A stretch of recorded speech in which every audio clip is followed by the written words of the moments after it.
Listeners সবাইকে welcome করে নিচ্ছি to people's radio 91.6 FM and চলছে কিন্তু কর্পোরেট কৌতূহল along with me আসিফ এবং আজকে আমাদের সাথে গেস্ট হিসেবে যিনি আছেন মিস্টার সাজিদুর রহমান এবং MD and CEO of KPC Industry.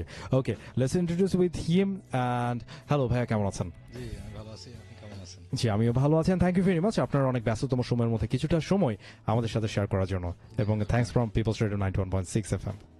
Okay, and ফার্স্টে ভাইয়ার কাছে একটু জানতে চাইবো যে কেপিসি ইন্ডাস্ট্রি, সো এটার পুরা মানে ফুল ইলাবোরেশনটা একটু জানতে চাইবো।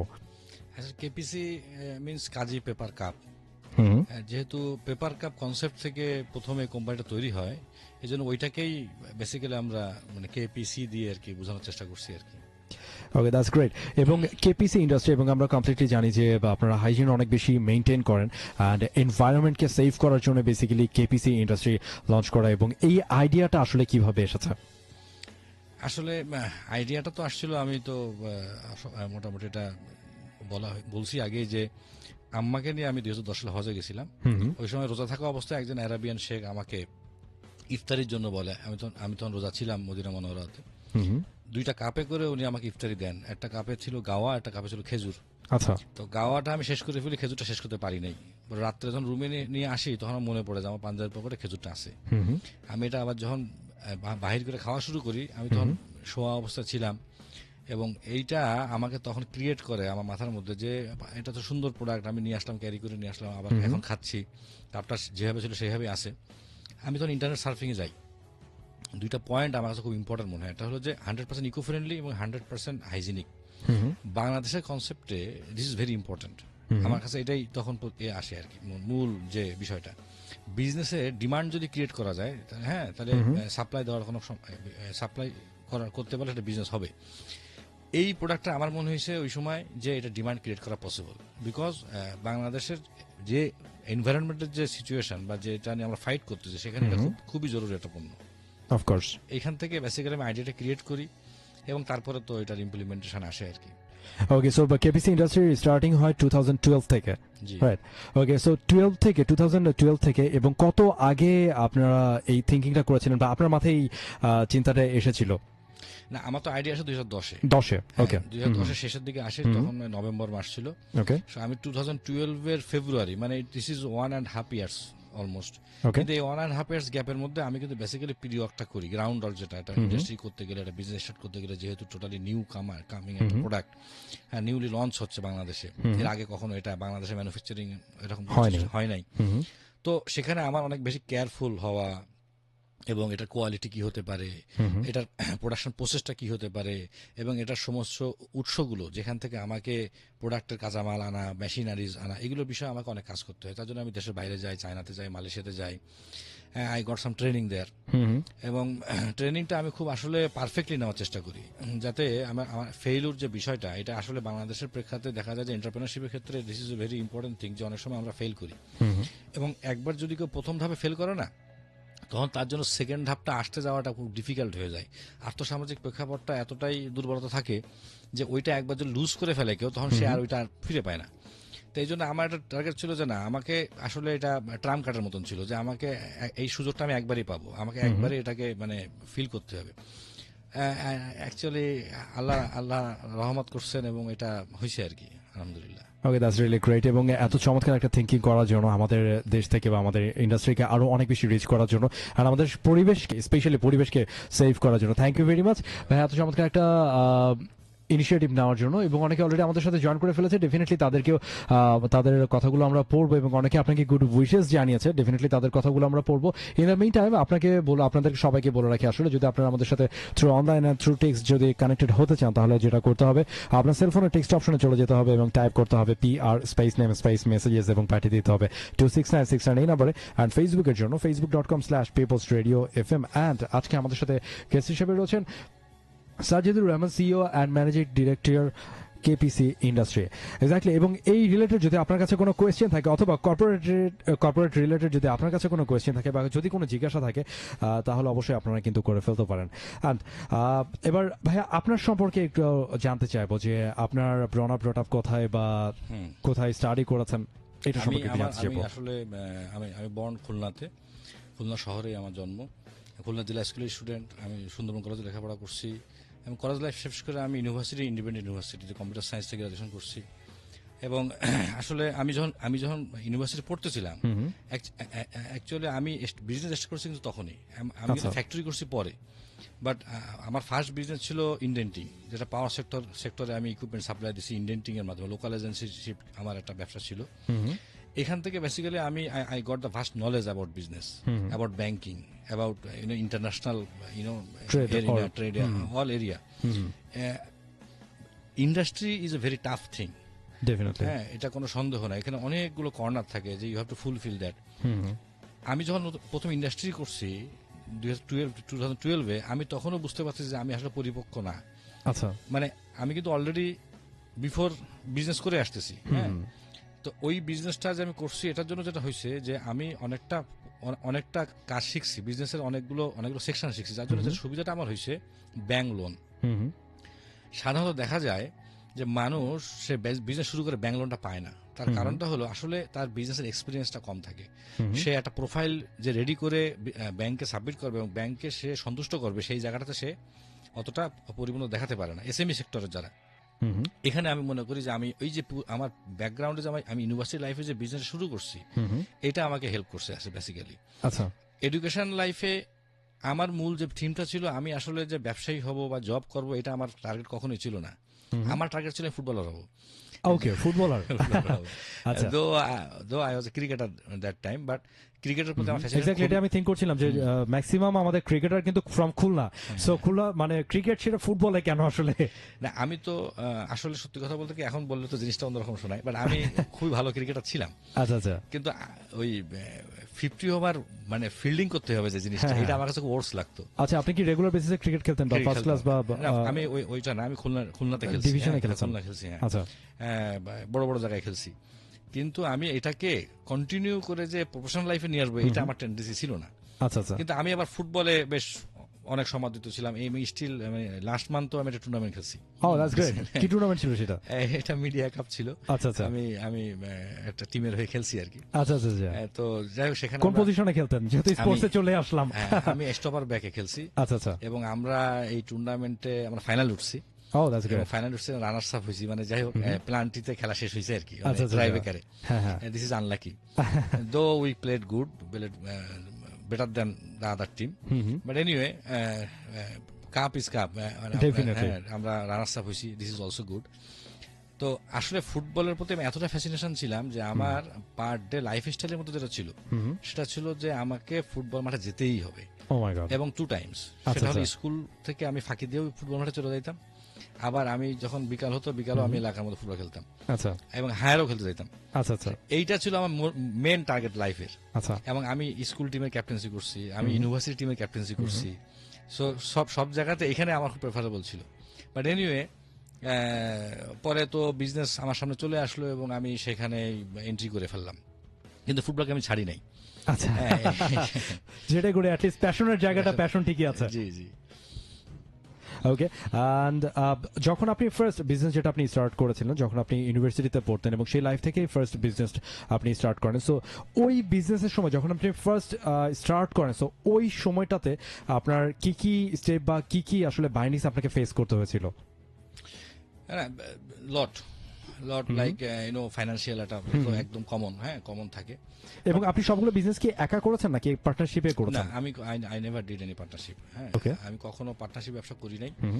এটা আমার আব্বা আমাকে বারবার বলতেন যে দেখো, তুমি যেটাই করো নিজে করার চেষ্টা করো। তো কিছু কিছু কথা তার আমি অনেক ফলো করছি আমার লাইফে। তো সেই জন্য পার্টনারশিপ আমি যাই না, একাই করছি। স্ট্রাগল করতে হয়েছে, যেমন একটা স্ট্রাগল বলতে পারি যে ফাইন্যান্সিয়াল ক্রাইসিসের কারণে যেহেতু আমার ফান্ডটা খুব কম ছিল, ব্যাংক 30 লাখ দিল, আমার 10 লাখ, ইন্ডাস্ট্রির জন্য ভেরি লো ফান্ড। হ্যাঁ, তো সেইখানে আমি প্রথম এই যে 1.5 বছর আমি যে ব্যাকগ্রাউন্ড আর্টটা করলাম, তখন আমি কোনো এমপ্লয় নিয়োগ দিতে পারি নাই। আচ্ছা। আমি না দিয়ে আমি নিজেই কাজগুলো সব করছি। যেমন 13টা লাইসেন্স নেওয়া লাগে একটা ইন্ডাস্ট্রি, মানে আপনি যদি লিগালি করতে চান। হ্যাঁ, তো লিগাল ইন্ডাস্ট্রির মূল্যায়নটা ভালো, মানে আমি যদি লিগাল ডকুমেন্টস না করে ইন্ডাস্ট্রি করতে পারি, ন্যাশনাল অ্যাওয়ার্ডটা পাইতাম না। এটা আমি সবাইকে জানার জন্য বললাম। অনেকে আছে যে অল ডকুমেন্টস তারা করতে চায় না। হ্যাঁ, যে না আমি শুধু ট্রেড লাইসেন্স করবো, আমি একটা ফ্যাক্টরি করবো, এটা আসলে উচিত না। উচিত তার সবকিছু করেই করা।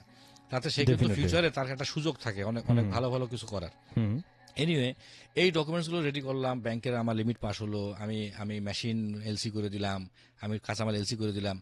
যেদিন আমার মেশিন আসতেছে ফার্স্ট হুম আপনার বাংলাদেশে বিদেশ থেকে আসলো, মেশিন যেদিন আমি রিসিভ করতেছি আমার ফ্যাক্টরিতে, হুম 1200 স্কোয়ার ফিটের ফ্যাক্টরি ছিল তেজগাঁ শিল্প অঞ্চলে, যেটা এখন নাই, এখন তো রূপগঞ্জে চলে গেছে। ওই দিন আমি প্রথম 3 জন নিয়োগ দেই। আচ্ছা, মানে যেদিন ফার্স্ট মেশিন আসছে। মেশিন আসতেছে, Okay. ফ্যাক্টরি কিন্তু ফ্লোর রেডি হয়ে গেছে, ফ্লোর রেডি আচ্ছা। না মেশিন আসতেছে না, হ্যাঁ, হ্যাঁ। সেখানে বিদ্যুতের লাইন লেগে গেছে, সমস্ত সেট আপ রেডি। এই পুরো বিষয়টা আমি নিজে কিছু লোক দিয়ে, আমি মানে পার্মানেন্ট না, কিছু লোক দিয়ে আমি রেডি করছি। বাট পার্মানেন্ট যারা এমপ্লয়ি, সেই 3 জনকে আমি ওই দিন নিয়োগ দিই রাত্রে, তার রাত 12টার সময় নিয়োগ দিই। ওকে, দ্যাটস খুব ইন্টারেস্টিং। এবং এই 3 জন কিন্তু এখনো আমার সাথে আছে। আচ্ছা আচ্ছা আচ্ছা, that's really good. Okay, so আপনার 3 জন এমপ্লয়ি নিয়ে, মানে অফিসিয়ালি 3 জন এমপ্লয়ি নিয়ে ফার্স্ট স্টার্ট আপ ছিল, অ্যান্ড দেন আফটার ওইখান থেকে আস্তে আস্তে আস্তে আস্তে বড় হতে হতে হতে হতে এত দূর আসা এবং ন্যাশনাল অ্যাওয়ার্ড পর্যন্ত পাওয়া। ওকে, এই জার্নিটা ডেফিনেটলি ছোট কিছু না বা অনেক সুখকর কোনো কিছু ছিল না। আমরা সবাই জানি যে একটা ইন্ডাস্ট্রি করতে হলে বা একটা বিজনেস গ্রো করতে হলে ডেফিনেটলি অনেক কষ্ট করতে হয় এবং অনেক বেশি স্টেপ পার হতে হয়, অনেক বাধা আসে, বাধা বিপত্তিগুলো পার হতে হয়। সো ডেফিনেটলি সেই গল্পগুলো আমরা শুনবো। আর তার আগে কয়েকটা প্রশ্ন অলরেডি আছে আমাদের কাছে এবং অনেকগুলো গুড উইশেস আছে। লাইক আমাদেরকে আচ্ছা শাহিন বলছেন যে আচ্ছা তিনি গুড উইশেস জানিয়েছেন, ঐশী তিনিও গুড উইশেস জানিয়েছেন এবং তিনি বলছেন যে ভাই আপনাকে অনেক বেশি সুন্দর লাগছে। ভাই আপনাকে বলেছে অনেক বেশি সুন্দর লাগছে, Thank you. ডেফিনেটলি অনেক চমৎকার একজন মানুষ, চমৎকার মনের একজন মানুষ, অ্যান্ড অলওয়েজ স্মাইলি ফেসের একজন মানুষ, যেটা আসলে কর্পোরেটে ওয়ান্স খুব রেয়ার ছিল। একটা সময় ছিল যে ওকে ফাইন আমি এমডি অথবা আমি CEO, okay fine I'm the boss here, so আমাকে অনেক ভাব গাম্ভীর্যতা মেনটেন করতে হবে। যদি অবশ্যই এখনকার বসগুলো বলবো যে না, সেই জায়গা থেকে অনেক বেশি ক্যাজুয়াল, বিকজ অফ তারাও বোঝে বা জানে যে অ্যাটলিস্ট এমপ্লয়ের সাথে যদি সিঙ্ক্রোনাইজেশনটা না থাকে তাহলে আসলে কাজগুলি প্রপারলি হয় না। ওকে, আমাদের সাথে আরো অনেকে জয়েন করেছেন, র্যান জয়েন করেছেন এবং তিনি বলছেন যে কেপিসি ইন্ডাস্ট্রিকে অনেক অনেক গুড উইশেস ফ্রম মি, এবং মিস্টার সাজিদুর রহমানের কাছে জানতে চাই যে যদি ইন্ডাস্ট্রি করতে যায় তাহলে ইনিশিয়াল কি করা উচিত বা কি স্টেপগুলি নেওয়া উচিত? জি, গুড কোশ্চেন। আসলে এটা খুব গুরুত্বপূর্ণ কোশ্চেন, কারণ আমরা অনেক সময় হয় কি, কোনো পজিটিভ কোনো ট্রেন্ড দেখলে না বুঝেই সেখানে আমরা একটা জাম করি, হ্যাঁ, ফলো করি। এটা অনেকে করছে, আমার সেক্টরও করছে, হ্যাঁ। তো করে হয় কি, যদি সে তার গ্রাউন্ড ওয়ার্কটা না করে আসে, তাহলে তার জন্য এটা কিন্তু হিতে বিপরীত হয়। ভাইয়া যে কোশ্চেনটা করছেন, সেখানে আমার প্রথম অ্যান্সার হলো এই যে তাকে আগে গ্রাউন্ড ওয়ার্ক করতে হবে। গ্রাউন্ড ওয়ার্কটা কোথায় শুরু করতে হবে? কারণ দেখেন, বিজনেসের মূল বিষয়টা কি? বিজনেসের মূল বিষয়টা সেলস। আমার যদি সেলস না হয়, তাহলে আমি যত সুন্দর করে আমি একটা প্রতিষ্ঠান করি না কেন, কোনো বেনিফিট নেই। অফকোর্স না। সেটা একটা মানে চিড়িয়াখানার মতন বসে থাকতে হবে। তার গ্রাউন্ড ওয়ার্কটা সেলসে কোথায়, যে আমি যে প্রোডাক্টটা আনতেছি মার্কেটে, সেই প্রোডাক্টটা আসলে সেল হবে কিনা। আচ্ছা, এখন দেখা গেল পেপার কাপ যদি হয়, আমার এই সেক্টরে পেপার কাপ তো সেল হচ্ছে, আমারটা তো সেল হচ্ছে, তাই না? সুতরাং এটা তো পজিটিভ। এখন মার্কেটের মধ্যে ডিমান্ডটা আর সাপ্লাইয়ের মধ্যে গ্যাপ আছে কিনা। যদি ডিমান্ড সাপ্লাইয়ের মধ্যে গ্যাপ না থাকে, তাহলে সেখানে এন্ট্রি করাটা রিস্কি। কেন রিস্কি? কারণ অলরেডি এখানে প্লেয়ার আছে, দে আর ডুইং ওয়েল, তাহলে আমাকে বিট করতে হবে তাদেরকে। এখন আমি তাদেরকে বিট করতে পারবো কিনা, এবং বিট করতে হবে কোথায়? কোয়ালিটিতে এবং প্রাইজিং এ। আবার ইন্টারন্যাশনাল মার্কেটের দিকেও তাকাতে হবে, যে আমি যখন মার্কেটে আসবো তখন এটা এমন, আমাদের ওপেন, এখন তো ওপেন মার্কেট ইকোনমি, তাই না? যে কোনো মুহূর্তে ফরেন মার্কেট ঢুকে যেতে পারে ওই একই প্রোডাক্ট নিয়ে, সেখানেও আমার কোনো থ্রেট আছে কিনা। এইগুলো সবকিছু বিবেচনা করে যদি কোনো ব্যক্তি মনে করে যে না, হি ক্যান, অবশ্যই সে করতে পারে। That's really nice advice. And আসলে আমরা যারা ইন্ডাস্ট্রি করতে চাই বা যারা নিউ বিজনেসে যারা আমরা ইন্টারেস্ট নিতে চাই, সো ডেফিনেটলি তাদের এই জিনিসগুলো মেনটেন করা উচিত। অ্যান্ড কেপিসি ইন্ডাস্ট্রি, সো আপনাদের এখন কারেন্টলি কি কি প্রোডাক্ট নিয়ে আপনারা বিজনেস মুভ করছেন? আমাদের মেইন প্রোডাক্ট যেটা ফোকাস প্রোডাকশন হলো পেপার কাপ। কারণ পেপার কাপ মেইন ফোকাস হওয়ার কারণ হলো এটা আমরা রুট লেভেলে নিয়ে যাওয়ার একটা পরিকল্পনা। যেমন প্রতিটা চায়ের দোকানকে যদি আপনি জাস্ট ইমাজিন করেন, আপনি যে মহল্লায় বসবাস করেন ঢাকা শহরে, সেই মহল্লায় কতগুলো চায়ের দোকান আছে, তো সেইখানে যদি পেপার কাপ চলে যায়, হিউজ ম্যাটার। এবং নট অনলি অ্যাবাউট সেলস, আপনি যদি সিএসআর চিন্তা করেন, আমাদের প্রোডাক্ট কিন্তু direct CSR, corporate social responsibility direct hit করে। কারণ হলো এটা পরিবেশ বান্ধব যেদিক, এমন আবার এটা স্বাস্থ্যসম্মত। তাহলে এখন আমি যদি পেপার কাপটাকে একদম রুট লেভেলে গ্রাম পর্যায়ে পৌঁছে দিতে পারি, তাহলে আমি কিন্তু মানুষের স্বাস্থ্য ঝুঁকি থেকে বাঁচানোর একটা কাজ করতে পারলাম। হ্যাঁ, তো এখানে আমার মূল ফোকাসটা হলো পেপার কাপ। এর সাথে আমাদের কিছু নতুন প্রোডাক্ট আসছে, যেমন পেপার প্লেট আসছে, আর ফুড বক্স যেটা কেক আমরা খাই, এগুলো আমাদের এক্সপোর্টে চলে যায়, আমরা নিউজিল্যান্ড অস্ট্রেলিয়াতে পাঠাচ্ছি। আর একটা প্রোডাক্ট আমরা নতুন আনার চেষ্টা করতেছি, অলরেডি আমরা এটা করে ফেলছি, মানে ইটস ডান, জাস্ট এটা ম্যানুফ্যাকচারিং এরিনাটা বাড়াতে হবে আমাদেরকে। সেটা হলো আমরা সুপারির যে পাতা একদম ন্যাচারাল, যেটা আপনার মানে অর্গানিক বলা হয়, এটা থেকে আমরা এখন বাটি, প্লেট, ডিশ, ট্রে এগুলো অলরেডি আমাদের ডান বানাই ফেলছি। শিল্প যে মেলা হলো রিসেন্টলি, সেখানে আমরা আমাদের যে প্রোডাক্ট ছিল অলমোস্ট 60,000 পিস, খুব বেশি না, এটা টেস্ট প্রোডাক্ট ছিল, সব সেল হয়ে গেছে 3 দিনের ভিতরে। এবং এইটা সব ইউএস এর থেকে আমাদের এখন অর্ডার আসবে। আমি এই যে 7 তারিখে চলে যাচ্ছি বাইরে এই মেশিনারিজ গুলো আনার জন্য। This is our next project is coming. এতদিন আমরা করতেছিলাম কাগজ থেকে আমাদের কন্টিনিউ থাকবে, কিন্তু আমরা লোকাল ন্যাচারাল রিসোর্স থেকে অর্গানিক প্রোডাক্ট তৈরি করবো আর কি, যেটা এখন মোটামুটি আমরা এটা কমপ্লিট করতে পারছি। We are successful now, we are going to the market. Okay, that's really great এবং lots of congratulations for that. And আমরা অলরেডি আমরা দেখেছি যে আমরা কাঁঠাল পাতার কিছু কাজ বা কিছু বাটি বা কোনো ফুড সার্ভিংটা দেখেছি, বাট হয়তোবা it would be a new thing in our industry or in our country, like যে সুপারি পাতা থেকে কোনো বক্স আসছে বা কোনো কিছু আসছে। সুপারি পাতা মানে সুপারি যে খোলটা, আপনি ছোটবেলায় দেখবেন যে বাচ্চারা খেলে আসলে ওইটার ওই যেটার উপর বসে ওইটা দিয়ে basically. Okay, that's really great. এটা সুবিধাটা হলো এটা কিন্তু আমরা ফেলে দিতাম বা জ্বালানি হিসেবে পুড়িয়ে ফেলতাম, মানে এখান থেকে জিরো রেভিনিউ ক্রিয়েট হতো, সেখান থেকে এখন রেভিনিউ ক্রিয়েট হচ্ছে। That's very very good initiative, I think so. Definitely. এবং থ্যাংক ইউ ভেরি মাচ আরো কেপিসিকে যে এত চমৎকার করে এত চমৎকার ওয়েতে নিউ কিছু প্রোডাক্ট বা কিছু জিনিস বাংলাদেশে নিয়ে আসছেন, যেগুলি আসলে really hygienic and completely natural resource থেকে আসছে, ইনফ্যাক্ট আমাদের পরিবেশটাকে সেভ করছে।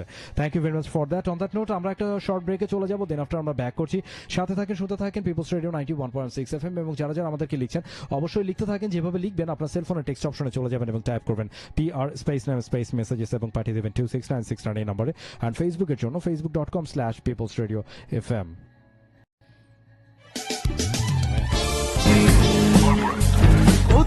গানে গানে সুরে সুরে হব যে